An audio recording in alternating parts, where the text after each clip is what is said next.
very glad you're still with us. This is the election studios of Plus TV Africa.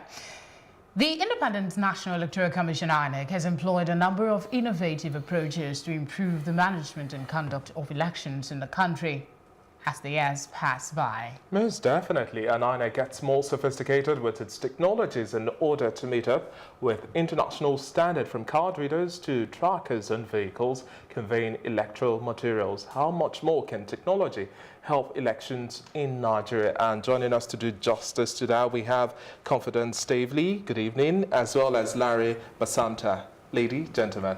Thank you very much for coming in. We're talking about election. We're counting down to Saturday, and we've made mention of getting PVCs and how that works with smart card readers. Yes, we've always had the issue of the Nigerian factor always affecting our smart card readers. It's an innovative idea, but how do we perfect this technology, especially making our elections easier?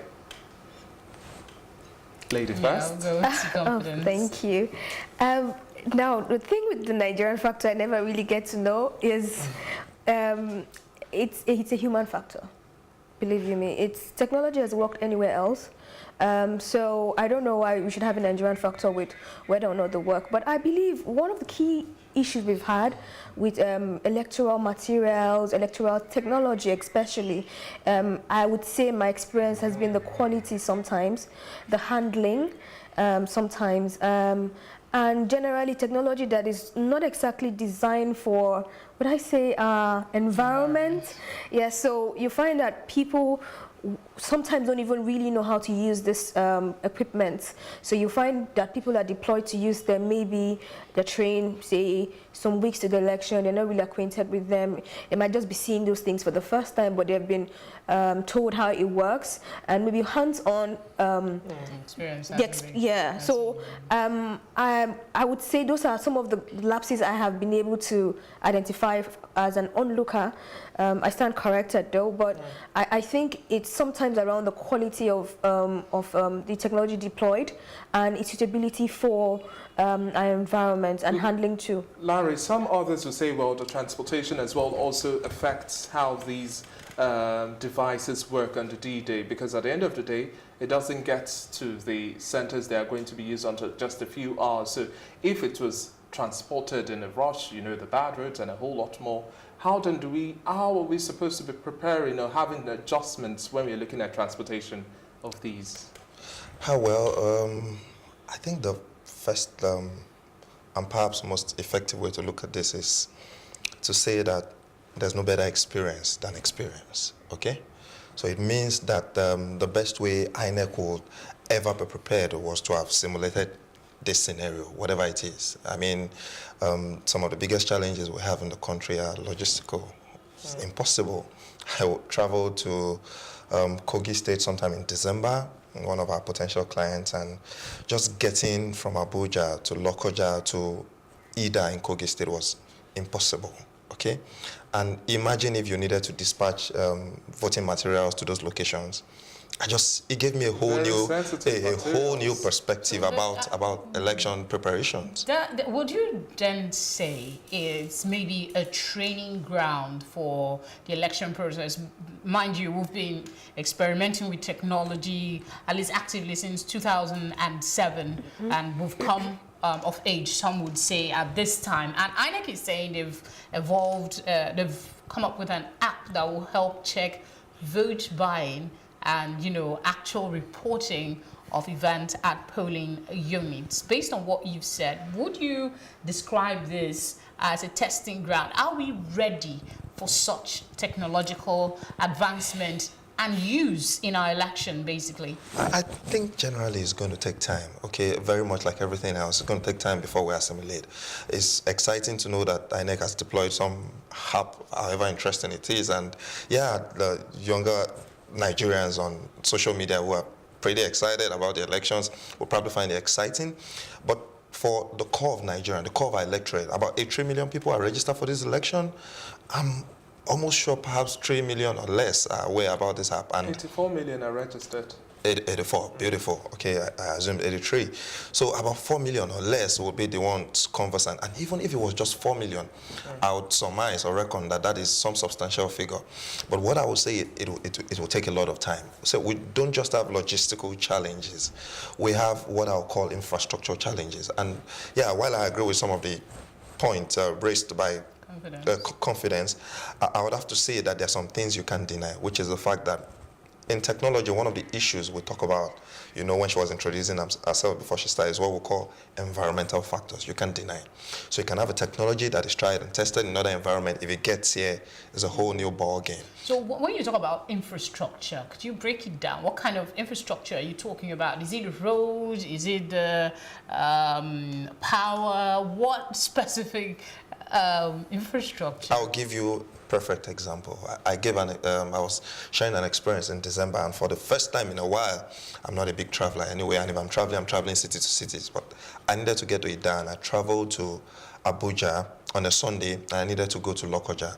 And from Lokoja on the Monday to Ida, which is supposed to be like 2 or 3 hours, within that time span, there were more than 60 minutes of those time where I didn't have connectivity to call, not to connect to the internet. There was no connectivity to call.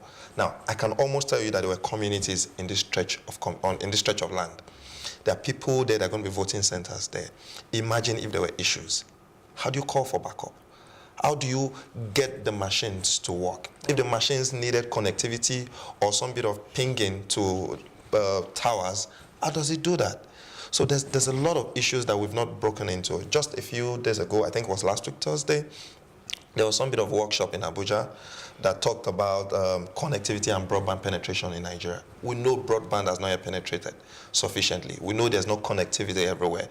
We know there's not even sufficient telephony all around the country as of now. And when all of those infrastructure are not there, how do you deploy technology? How do you work in a way that is integrated, in a way that delivers value nationwide? That's a big problem. About that now, the INEC app, which is called My App, actually has an iReporter feature as well, and then it also provides areas where you can make calls and take shots of activities that are going on that you think need to be reported. But another school of thought have argued that one of the lapses they will be highly disappointed with INEC is the fact that if they don't have live updates on this app, because at the end of the day you download an app to ensure that it works. So how much of an anticipation do you think the Nigerian populace is expecting INEC to deliver, irrespective of whatever challenges we are having? But if INEC comes up with that app, it must function. So having timely updates as the election is going on, especially at collation centers as well. I totally agree with the live updates, especially because it's going to kind of work against fake news during the elections. I know that during last year's 4 years elections, people were releasing polling results that were not were fabricated, you know, and it was causing a lot of other issues around, okay, this is not real, this is real, especially on platforms like Facebook and all of those. And I also strongly believe that if one of the things INEC should tackle also is the issue of fake news past the platform, past their app, it should also work towards eradicating fake news on social media as concerns Facebook and WhatsApp and all the rest. So I believe that the app, yes, would have its features around helping voters locate their polling units, allowing people, you know, put reports of any violence or any vote buying. Sorry not to interrupt you. You talked about the challenges that will come with it. Not many people know how to use this app. So would the end product of stopping maybe fake news, for instance, be defeated if people still don't have access to this app? I would say naturally, if the app is properly well designed, using the app should be intuitive. I spoke about not being able to use the facilities as regards the INEC officials using, say, the card readers and all other technology that's been deployed by INEC directly to people that are officials, right? Not to voters. Voters using a smartphone generally would know how to navigate to the features of a smartphone app, you know, but I am talking from the angle of, people being able to use that. But then if you're speaking about the eyewitness and reporting and all of that, I'm not so big on being able to give people features like that. But what do you do with that information? How is that information, how do you deploy technology to mine that information and take actions after the elections, for example? They're also going to be working with security agencies to take charge across the country. Anywhere in Nigeria where there are reports of misconduct, they will take it up so far as they have the feeds from I'll be very pleased to see that. Maybe I'll be one of those who tweet about it. So beyond the word on paper. Okay, Exactly. now, how much are we supposed to also improve on, talking about automation now, having seamless Integration. data management or integration? Because some people would also say, why can't I vote with my BVN or my ATM card? Why aren't we having that sort of integration? At the end of the day, INEC will still notice the extension of PVC collection and a whole lot more. We know there are bottlenecks, but can't we explore other areas or alternatives? I think Utopia is a beautiful place to imagine, and in a way, thinking about automation or e-voting is some bit of years away, in my opinion. Going about town as showed me from time to time how very distant our reality in Lagos is from the larger part of the country. And the more we move out of the country, the more we see that other parts of the country need to develop to catch up to Lagos. But a more beautiful response, or a more inclusive response to your observation will be that perhaps we should start thinking of convergence, meaning that traditional vote with your thumbprint will still remain for a while. The reason not just being because of technology, but also because of the literacy levels of our people. And I was talking to a few of my friends about the elections, that some parties would literally not get more than 10,000 votes because of their logos. Because the bigger parties, the top parties, understand the rudimentary nature of insignias, party insignias, like an umbrella. You can translate that into any language, like or a broom. But for some, they use maybe one esoteric bird or something. Hey, who will remember that this bird is not a dove or is whatever it is? So the literacy level of our people, beyond that also, what I said first time, infrastructure is a big deal. For you to deploy technology nationwide across a wider spectrum, and you want it to integrate, to monitor, you need a lot of infrastructure to be able to deliver that. All right, let's take a look at something else. Internet, online voting. David mentioned it earlier when we started. In the United States, for instance, we know about, I'm not sure which of the elections now, but about West 32 Virginia? states offered online voting, and this was collated quite easily. Where are we? Our Nigerians in diaspora are saying they should be able to vote on issues that affect their country, voting leaders in their country, even though... Well, I think since this time around, we are not having diaspora voting. I agree with them, So really. are we ready for that? Maybe in the next election, because definitely we're not having diaspora voting this time around. But do you see that possibility with the advancement we've had in ICT? Okay, so first, I totally agree with, I was actually going to mention it here, that we should be looking at the future of allowing people in diaspora to actually vote. But speaking about the elections, and I just think about West Virginia, for example, where military personnel were the first to vote, and they were literally voting from the places of assignment, and there would normally have been absentee ballots, but they were able to cast their votes from other parts of the world. So I believe that the people in diaspora become more vocal about their thoughts. They're the ones having the turning up at the embassy, saying what they want to say. So if you have such strong thoughts about your country, which I'm happy to see is improving over the years, then they should be able to elect leaders too. And I think we are almost at that point. I would say we're almost, only because I haven't seen what INEC has done in the current elections. I'm looking forward to Saturday very optimistically. But I would say it's possible, because if they have an app, it would just be an app away, really, integrated with blockchain technology. So with blockchain technology, for example, they could use facial recognitions. Of course, it would be done with a smartphone, so you can use thumbprint to also register and also validate the registration and vote from wherever you are. But there's this worry by security experts that this system could be hacked. It could be Compromised. compromised, and you will not know until the officials have been voted in. Wouldn't that sort of generate another Okay. I have two things around that to say. First is, we usually had this school of thought around online banking 10 years ago, for example. But do you really think about that now? Nobody does. Yes, so I think it's a progression of technology, and you get comfortable with certain things over time. Secondly, if you have an audit process that allows you to audit what has been done electronically, and also have, remediation, where if you found that there were issues around the previous election, you can overturn the results even if the person is already in office. So if you have those two in place, I think it will just work like online banking, where 10 years ago it was like, oh, I can't really think about sending money, transferring such amount, and now we're just so fine staying in our houses or cozy down. Whatever we want. Yes, and just making transfers. Well, you wanted to say something. Yeah, well, my perspective would be that voting or elections is just another subset of life. It's just one of it. I'm sure there's all the buzz right now, and in the next few months, we would face politics and real life issues that never ends. You know, elections come once in 4 years. I think what we need to think about as a country is more the deep thinking things, the infrastructure things, and I mean things like digital identity. Because at the core of allowing people to vote is understanding that there's a person that's voting, and you can audit, like very much like she said, and that is critical.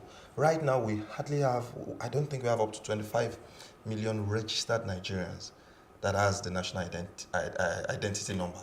Now, that is the starting point, that all Nigerians, and not just of a voting age, all Nigerians of a particular age, maybe immediately you were born, 10 days from when you were born, you're registered. It means that at some point, the same identity is the same that you used to vote. The same identity gives you access to banking services, gives you access to health services, educational services. That is the infrastructure needed. So each time you hear people talk about infrastructure deficit, those are the things that are required. Well, the worry again, we have the situation with Analytical in the US election, Russia meddling and all of that. When you have all these data available at somebody's fingertip, the scare that somebody can use this against the country's security, or I don't know. There are two perspectives. That's always the worry. And people, personally, I'm skeptical about putting certain information online because you worry that this might be misused eventually. So let me create a scenario, and using exactly what she said. In the US, for example, social media is something on demand. If you want to consume social media, it's on demand. But in the United States, if you want access to social services, you need a social security number.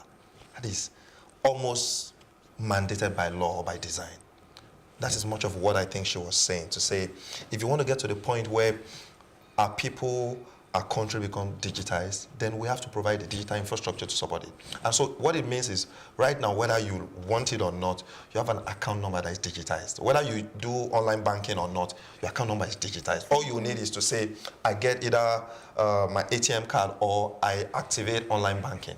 That's what happens. Sorry, I just want to add there that I think the real thing we should be afraid of is social engineering, because I would always say technology is strong, but the weakest link with technology is always humans. It's always people. So you find that the Russians are not even really, if you look at the news lately, the Russians are not really hacking their databases anymore. They're not trying to attack the elections. They're trying to spread false information, cause rivalry, break people apart, cause them to fight themselves for nothing, and just so they can get the aim of whatever they're setting out, maybe a candidate promoted. And let's put in the Nigerian perspective. I love my mom so much, but she actually, the next thing after her Bible she believes the most is a WhatsApp broadcast. Yes, and with most Nigerians around that age, this is what happens. So imagine if, they say this particular candidate did this and sent, it was the ritualist, went out at night to do this. That message is going to spread so much, and my mom can swear by it. So I like what WhatsApp is doing lately, where they're doing a radio and saying, radio ad, and saying if it's to forward that message, to confirm. But trust me, that is a big issue. In the Nigerian environment, it's a big issue. Now, it's just 3 days to the elections, and then we know that vehicles will be transporting, conveying election materials and a whole lot more. And INEC has said, well, there are trackers to monitor all of these, and then marrying that to the performance of the smart card readers, because let's forget about diaspora voting. We can't get that done. Let's forget about online voting. We can't necessarily get it done. At the moment. At the moment, for now. But having these technologies work to ensure that we have free, fair, credible elections. Remember, INEC says that we are not going to have any use of incident forms, so the smart card readers have to work properly. The trackers conveying these election materials and a whole lot more have to make sure and deliver on their day so that nobody thinks that INEC's integrity once again is washed away. Far past putting trackers on the what's it called again, on the voting materials, on the voting materials, on the cars conveying them. Even today we've had fire incidents. I think yesterday there was one, there's another one today. So I think it's also around beefing up security, honestly. Beefing up security around the polling materials being deployed, and if possible, having a lot of surveillance around, will I say, troubled areas. Because there's some areas where you see a lot of people might have smartphones to report, like they've currently done, but if you're deploying a lot of technology, you should have backups. So I don't agree with them having taken out the incidence forms, because like he said, there'll be some places where people cannot actually report that they have issues with these materials if they do not have an incidence form to fill, for example. So taking that out, I don't exactly think we're mature enough for that time, you know. But there should be a backup of a backup of a backup where we live now, because say power is a big issue. I know that. When I went to vote last elections, there was issues with the person's computer, for example. You know, you will find that there are a lot of issues around very little things unpredicted. Yes, yeah. So I think that INEC should. I'm going to call it exactly what comes to my head. They should have run up to elections where you have like what do they call them? Yeah, simulations if you talk about technology. But let's say very literal, dry runs. That's the word that's coming to my mind. We should have some sort of dry runs, especially in rural areas.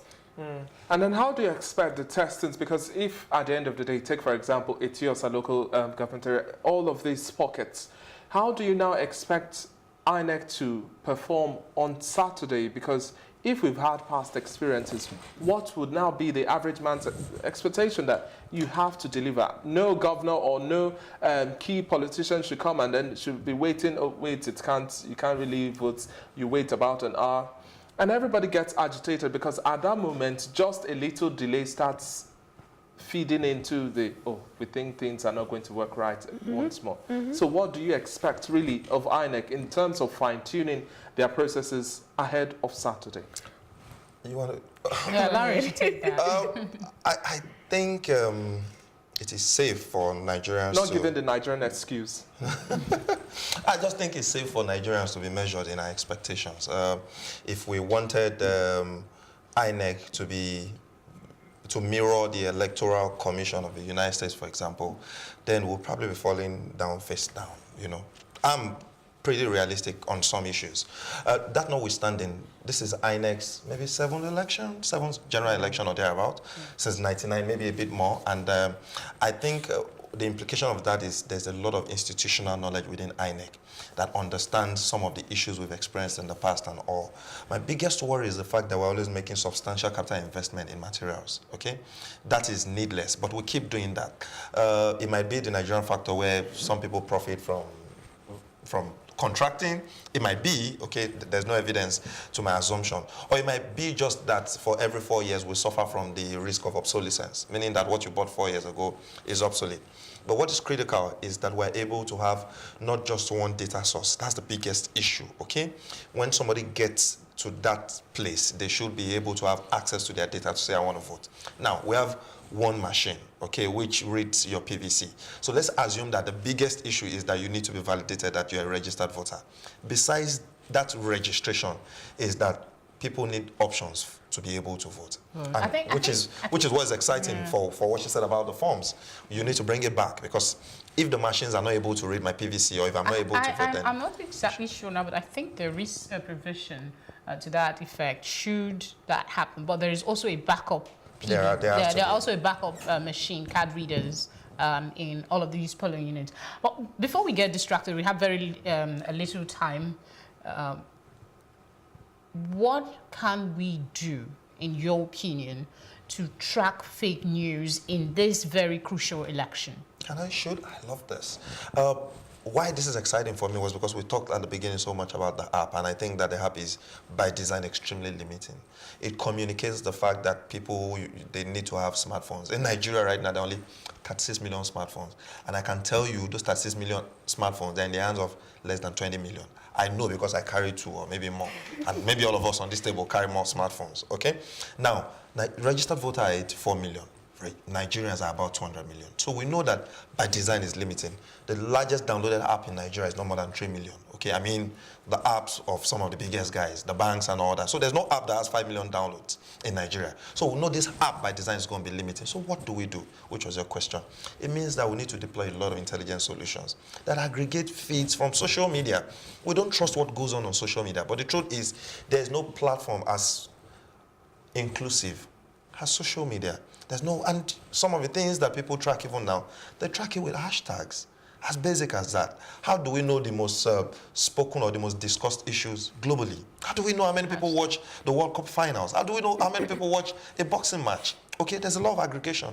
The beautiful thing about technology is it's democratized. Almost everybody has access to some of this. Now, the app is not bad, okay, but it only caters to the intelligentsias who are maybe less than 5% in my opinion. So the guys who are going to vote, the guys who are at the polling booths, they need to have access. So right now what happens in banking, I told you the largest downloaded banking app is about 2 million.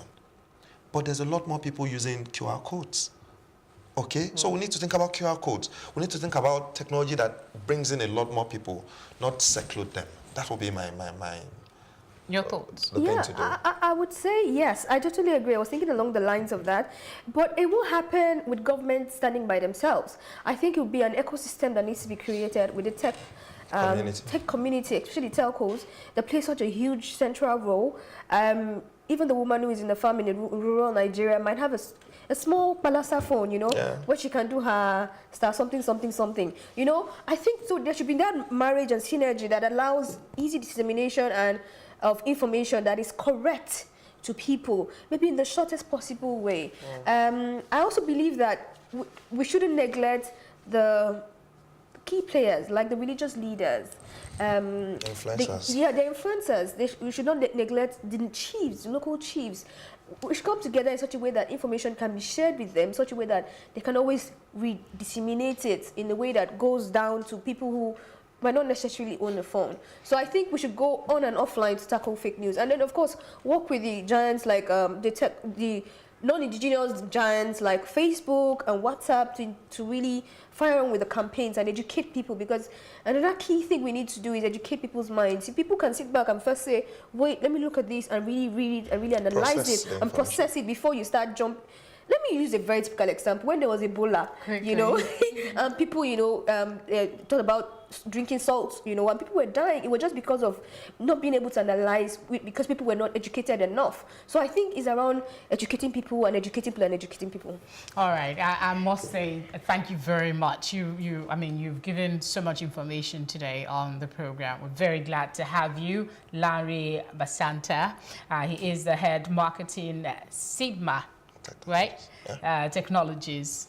And then we also have Confidence Stavely, that enterprise solution architect. Thank you very much for coming. Thank you very much. Thank you. The conversation continues in just a moment, but what are your thoughts on the electoral mobile app? Join the conversation. Let us know what you're thinking on all our social media platforms. We'll take a quick break now and we'll be back with other discussions. Our focus for today is ICT in Nigeria.